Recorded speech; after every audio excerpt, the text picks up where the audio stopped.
Ready! GMA Weather, serbisyong totoo ng GMA News.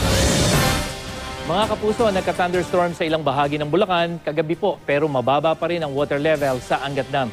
Nasa 177.69 meters ang water level nito ngayon at ayon sa Pag-asa, kahit kasi umulan sa Bulacan, hindi ibig sabihin ay masasalo ito o dadaloy papunta sa Angat Dam. Kaya maigi pa rin po mga kapusong magtipid ng tubig. Ang Bustos Dam naman ang umaasa rin sa Angat, nasa 15.82 meters na lang ang water level. At kapag bumaba sa 15 meters, hindi na ito makakapagbigay ng tubig sa dulong bahagi ng irrigation system, gaya dyan sa Bulacan-Bulacan at Candaba, Pampanga. Bukas naman po ay magiging mainit pa rin sa Luzon, base sa datos ng The Weather Company at sa mapang ito, yung pong kulay ube, ang ibig sabihin niyan ay nasa 40 degrees Celsius o pataas ang init factor o madaramang init. Gaya na lamang sa Tugigar kung saan 41 degrees Celsius ang inaasahan at dyan sa Itiague at Cabanatuan, 42 degrees Celsius. Sa Metro Manila, 40 degrees Celsius ang inaasahang init factor sa hapon po yan.